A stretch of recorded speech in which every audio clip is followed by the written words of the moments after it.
This is TJR. And this is Robert Kinsler. And we're back with another holiday-themed episode because we just can't get enough holiday spirit. That's right. In us.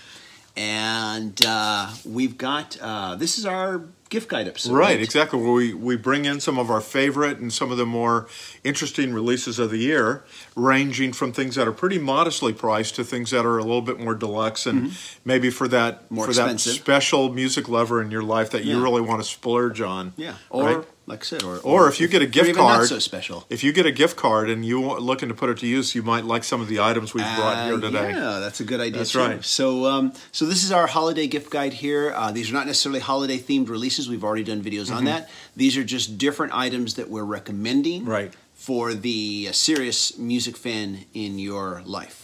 And so, where shall we start? We're going to start from least expensive. Yeah, let's do that. Okay. So, and you know, we almost have to start with this the Bohemian Rhapsody soundtrack. This movie, I think, has taken the world kind of by storm. I don't think anyone thought it would be. I think they thought it would be successful, but I think it's been a runaway success. And especially being glad. Great, and deservedly so. We have done an episode on why we thought the movie was deserving of all the good attention and all the commercial success that it's had. And you know, this soundtrack is just fantastic. And you know, and it comes with a really nice booklet. And I think this won't set you back very much. I don't know, $10, $12 or something. Comes with a great book, and it has pictures of the real Queen. But it also has, you know, obviously stills from the movie, but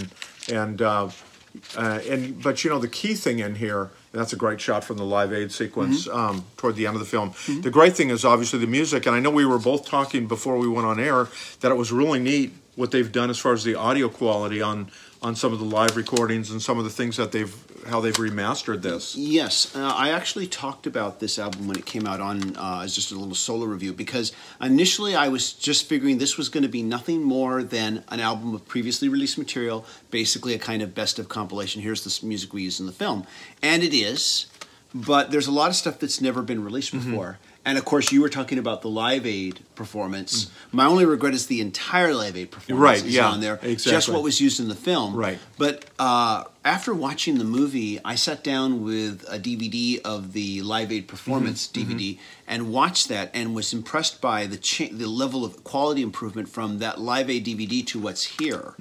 And very impressive. Really job. amazing. But yeah, there are of course there are some tracks you know of course from before. There are some alternate versions, and there is of course some really great live tracks. Yeah, really great live stuff. Yeah, some of the live stuff has been released previously, but not much of it. Yeah. So yeah, you are getting some new things you've never heard. I think it works good for the serious Queen fan that you know, that you want to get something for, because it gives them some things that they don't have yet.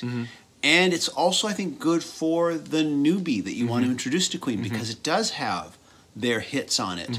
And there is a lot of familiar stuff, but they're hearing it in ways that it hasn't been heard before, such as with the live versions, etc. So it kind of serves both purposes, whether you want to give it to a newbie, you want to introduce them to Queen, or you want to give it to somebody who has everything, and here's a little something they don't have. Exactly. Yeah. Well said. Yeah. And I really have been enjoying that. I played the death out of it in my car when I first got it, and just don't kill it. You know, because I had just seen the movie, and it was like so great to kind of relive it through that soundtrack while we wait for the movie to come out on on one of the services, whether it's Netflix or whatever. But yeah, it's really a great soundtrack. So please buy the album before Robert kills it. Yeah, before I kill it. Yeah, that's not the holiday spirit. Now, what do we got next? Now, next I'm going to these are three audio collections or multi-format. The one that I don't think we ever got to talk about was the Tom Petty and American Treasure. Yes, which is a great collection. Has some really rare stuff from different parts of his career. You know, some material that at least I had never heard before. Like I know that track Gainesville, that's so great. Sounds like classic Tom Petty. I had never heard it. And it comes with a beautiful booklet in here and all the music, and it's just wonderful. And there was a lot of attention about An American Treasure around the time of its release, but now I've not heard a lot. But yeah, it's funny how it's not being talked about at all. But it's really a great collection, and I think we've even talked about it. I saw one of Tom Petty's final shows at the Hollywood Bowl not long before he passed away, and this kind of allowed me to re-immerse myself in kind of his artistry and stuff, and it's just a great celebration of his music and legacy. Just a great collection. And I don't know, I don't recall offhand. This was actually a gift from my wife to me, so I didn't purchase it. But if you get a gift card or you're looking for a nice gift for someone that loves Tom Petty, get this. I don't think you can go wrong. Yeah, yeah, I've really appreciated this gift a lot. Excellent. Yeah, and I'm sure anybody would. This is a handsome package. It is, yeah. Now this is something that a little bit under the radar release with this one, and this is because it's a personal favorite. This is a live album from 10 Years After, and 10 Years After was a band that, if you've ever seen the original Woodstock movie, I consider Alvin Lee and 10 Years After, their performance of I'm Going Home, and then is probably the seminal and great, the great standout performance in that film. And this live concert was filmed after that appearance at Woodstock. It's a full-length concert, but before they appeared at the Isle of Wight, and I think in the summer of 1970. And this is just when the band was firing on all cylinders. 10 Years After was very, very successful as a live band. They only had a couple of hits, on FM radio. But Alvin Lee was considered one of the first real bona fide guitar heroes, him and Hendrix.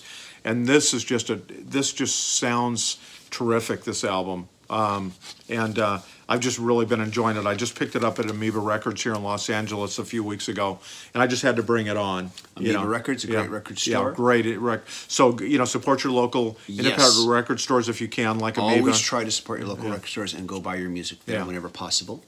And it wasn't, and as I recall, it wasn't. Yeah, and it wasn't that expensive. I don't recall what I paid for it, but it wasn't that much. I paid a little bit more for this next one. This is the Rolling Stones, and this full name of this is Voodoo Lounge Uncut, and that's because it's a Blu-ray and the full concert on 2 CDs. And this is a really elaborate package, as you can see. I mean, here I'll hold it back a little bit. Just a beautiful package with the concert film, and this has been previously released. I don't know if it was on Blu-ray, but apparently it wasn't the full concert. There was some of the tracks that were omitted or something like that. And this is a full concert, and it sounds terrific and looks great on the Blu-ray. Now, I should ask now, this consists, you said, of a Blu-ray of the film. Yes, it does. And then of course, it looks like the concert's also on CD. Exactly, and it's a full concert on CD, including the guest appearances. You have Whoopi Goldberg. I think she introduces a band. You have, and I'm going to blank out, make sure I don't omit anybody's names. But yeah, you have Bo Diddley on here. Really? Bo Diddley, because it was back in the '90s. Sheryl Crow's on here as well. And it's just and Robert Cray's also on here. I don't want to leave him out. He's fantastic. So just a really nice package. And this is probably the great way to get ready for when the Stones go on that big 2019 tour, which, again, everybody's saying, is this the Stones' last big world tour? We've been asking that for a while now, haven't we? But after the band being together... And they keep proving us wrong. Right. After being together more than 55 years, they keep, they never slow down. It's amazing. But, and the Stones have come out with so many terrific reissues. I think, like they call it, they're basically going into their vaults. And I wish all these classic bands would really go in and share the goods. And, not every fan can afford everything. Yeah. But I must admit, these the vault releases that we've been getting, I've heard some of them. You've brought them on the show and talked about them. I really am impressed with the quality of them. Oh, yeah. They're not throwaway. And that's what I mean. The Stones have really, they take their legacy seriously. I know people say, they're a corporation. They're just out to make a buck. When it comes to really delivering for their fans, though, like U2, they really do. I mean, these are two bands that really issue a lot of great deluxe packages. If you just want to, let's say the band issues a new album like Blue and Lonesome, you were able to buy it as just a single disc release, or if you wanted something a little fancier, I know they had a big deluxe package. But I was fine with just the regular release, but everybody's got their wants. Yeah, they're how finely tuned in to an artist that they are. So those are the audio releases that I've brought on. Except for this, I want to share one more. This is where we kind of transition to some other packages. This is Maryland, and this is from The Good, the Bad, and the Queen. This is a band headed by Damon Alburn, and he is lead singer of Blur. He's also the lead singer of Gorillaz. This guy, he's kind of like David Bowie at his height, or Neil Young. Neil Young has done so many things. He's so prolific. He not only did an album from Gorillaz recently that was brilliant, but he comes back with this one, and I have to say, this is you can buy this album, and here we'll open it up here. You can buy it as just a conventional CD that will look something like this. This pulls out of this book that I'm holding, and the music is well worth buying it. But this book, and I wanted to bring it because you actually have some. This thing is just amazing. This book, and I want to make sure I don't damage it here, so we can each grab it.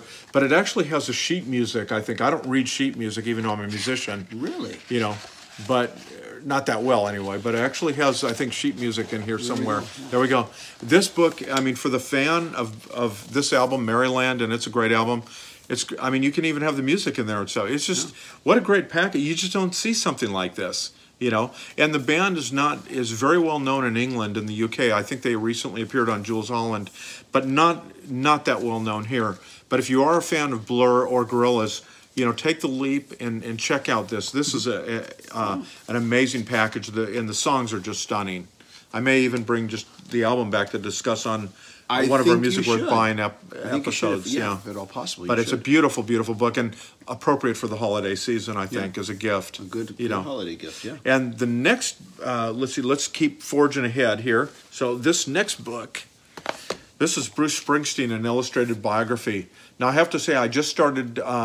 I started digging into this about a week ago because I've been going through all my books and stuff. Love this book. And this thing is just an amazing package. Just it covers his career from his earliest days in his childhood all the way to his recent and ongoing appearance on Broadway. That's going to, I guess, be a Netflix television special coming up in a few weeks. Okay. But it's just so wonderfully illustrated. So many great photographs. And so much insight into Springsteen and the different phases of his career. I was going to ask you, how do you feel about what you've read so far? Very good read. Very, you know, if you're a casual fan, if you're a big fan, you're going to enjoy this book. Just love this. You know, I'm going to stop you here for just a moment here and just bring up something.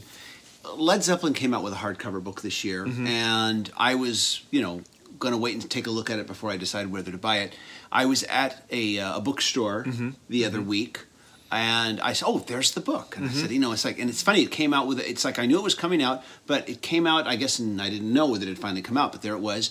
I started looking through it. Oh, lots of nice photos. Lots of nice photos. I kept looking more nice photos. More nice photos. Kept looking more nice photos. Is there any text in this at all?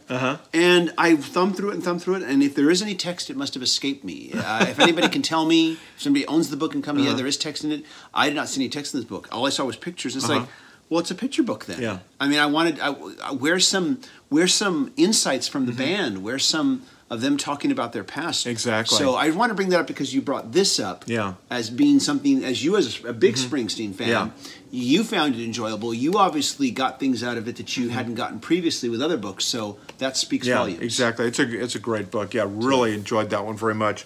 And speaking of that book, let's segue, and I know we opened this episode with talking about Queen. Yes. Here's Queen, album by album, and now this is by author, and hopefully I pronounce it right, Martin Popoff, right? I believe you're correct. I believe in my conversations with him. Of course, I never got to talk with him over the phone. It was all email. All email, okay. But I believe that is how you pronounce it. I'm sure he'll correct us. But what's great about this book, and I know he's done some other books like this. Yes, he has, is he tackles it from the band, album by album, and he brings in this particular book, he brings in collaborators, people that he kind of talks to, almost like he's a journalist, like I am. So let's say, when he talks about the first Queen album, he has 3 or 4 people. Even Dee Snider, I think, talks about that one from Twisted Sister. Wow. But later on, you get luminaries such as, I'm a big Roger Joseph Manning fan. He was with Jellyfish, and also he's Beck's longtime keyboardist. And Sir Paul McCartney's even on here talking about Queen and sharing his stories about the band. This is a wonderful book. If you are even a casual Queen fan, or if you know a casual Queen fan, get this. This is one book on the band. This might, if this is the only Queen book they get, it's going to be a great one because there's so, I mean, look at some of these amazing pictures. I am already anxious to read this. Great, it's great. And as the viewers know, I saw the original lineup of Queen 4 times spanning the 70s through the early 80s. I'm a big fan. So many things I didn't know that have, just love this book, And he's going album by album, discussing each album. which is wonderful. It's wonderful. like a musical tour guide. Yeah. And it talks about some of the challenges, like especially when Queen was finding its footing, whether they were a prog rock band, whether they were like a heavy metal band, whether they, what they were trying to do, and talked about how the different band members, well, people that saw the film know a little bit of the discussion, like when they were doing Bohemian Rhapsody. Some of those kind of interesting things that were at least discussed a little bit, part of the plot line in this, come more fully to light in this book. And it's just a great read, and it's lavishly illustrated. You can't go wrong with this book. It looks amazing. Yeah. And of course, we can't bring up this book, without bringing up a certain book that writes by the same author, right? By the same author, yes. But he has a very special contributor in this book. Yeah, because TJR. Well, I'll let you discuss your role in this book. He contacted me and just asked me if I would do. Oh gosh, I'm blanking out. What's the term he gave me? Basically, he asked me to just check his writings, and just he said check. Like kind of like fact checking and copy. He said check my musical theory. Right. He gave me certain questions like, do you know anything about this, or anything about that, and give me your thoughts on this, and give me your thoughts on that. And so peer review is what he called it. A peer review. Yeah. And so yeah, I went chapter by chapter, read everything, answered questions everywhere I could, checked his theory. If there was something I felt needed to be corrected, I would say you should say this instead. Yeah. And it was a great experience. Yeah. It was a thrilling experience being part of it. I loved reading it, and I loved seeing it in the final package as well. Yeah. But even as not a final package, it was a great thrill to read. Yeah. Of course, now I don't know if I'm ever going to do any in-depth Led Zeppelin album by album analysis, because I'll feel like I could be copying. It's been done, and I'll be copying him. Yeah. Thanks a lot. And this is Martin. called Led Zeppelin: All the Albums, All the Songs, and again, it's a great book. Yeah, and Martin Popoff is very, and I've also read another one of his books that I discussed in a previous. He does great work, and I like the fact that whether it's bringing in you or Sir Paul McCartney, he's brought in some heavy hitters. To really do a good job and really try to give it more perspective than just, like so many times, like if I'm doing a review, it's my perspective and it's catching me at a certain time in my life and a certain time when I'm hearing it. And it's nice to bring in other voices, especially for a book, because you want a more enriching experience. And this is my mother's favorite book about Led Zeppelin. And this is one of my favorite books, probably my favorite book ever about Queen. Great book. No, this is a great book, and I cannot wait to get my hands on this and start reading it. Yes, it's a great book. Yeah. And get everybody ready for the Queen and Adam Lambert big tour in 2019. In part, I think they've called it the Rhapsody Tour. In part because of the success of the movie and all these things that have come out about Queen. And it's nice to see the attention. But we don't want to leave today without talking the ultimate gift, I think, for any music lover, right? Yes. So, and I'm going to let you take the lead on this one. Yeah. I think we should hear your thoughts on it, because I have already talked about this at great length on the channel already. Of course, I did an unboxing. I did a review of the remix, and then we did a review of the Blu-ray. Right, exactly, together. Which was a really astounding. I still have to do my review of the bonus CD session tracks and the book itself, and I will be getting to that. Everybody, please be patient. A lot going on with the holidays, but this is so far just been a very impressive package. Oh, it's very impressive, yeah. And what I'm going to do is I did I'd say a cursory listen, just because I've been doing so many holiday columns and I had to do it. A lot of stuff. But I am planning on doing similar to this episode. I'm going to do that in my print column, but I'm going to focus on this release primarily and really delve into it as kind of the anchor of the column, because I do believe it's such an important album. And like I've told people before, this is my favorite album by anybody of all time, the White Album. If I'm on a desert island, this is #1. Wow. And I think because not only is it the Beatles, but because even though the band's splintering a little bit here, or a lot, there's so many different styles here, and you're catching them at the height of their powers as vocalists, as songwriters, musicians, the whole 9 years. It's just such an interesting album, and only the Beatles could have recorded this and made this album.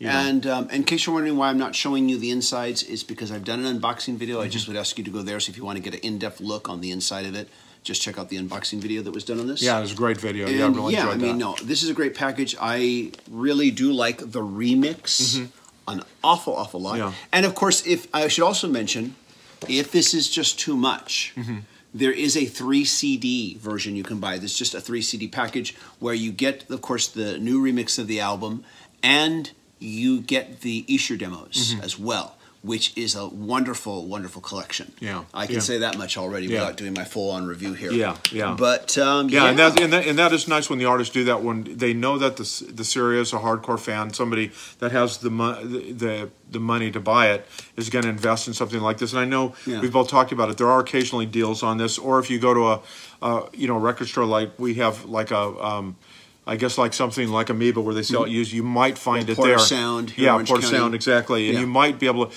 but I would recommend, if you have, if you're a Beatles fan, you're going to want to find a way to get this if you can, to put those gift cards together and maybe buy it or something. Yes. So, beg, borrow, or steal. No, right, steal. exactly. Don't steal, no, sorry. we don't steal on here. Okay. Yeah. Anyways, there's enough of that going on. That's right. Well, these are all really cool. Yeah. And I want to hear what other gift ideas, because there might be something, especially I might even be able to get in my print column if I hear about something I've left out. Yes. What did we miss? Are there any like special releases that you think are going to make great gifts? Please let us know. And because Robert especially wants to know for his column, and please point that out to us and let us know what you think. As always, we look forward to hearing what you have to say in the comments, and be sure, as always, to click subscribe if you haven't done that yet, and click like. Every like helps, and smash the notifications icon so you can know when we release new videos. And of course, if you really want to help make a difference, please consider becoming a Patreon supporter, and as little as $1 a month makes a big difference. And of course, we're not going to dissuade you from donating more, but we just love, we can't tell you how much we appreciate the Patreon supporters. And everybody, thank you so much for watching. And Happy holidays and Merry Christmas. Happy holidays, Merry Christmas. I'm TJR. And I'm Robert Kinsler. Bye, everybody. And 3, 2, 1. Hey, there. 3, 2, 1. Hey, everybody, this is TJR. And this is Robert Kinsler.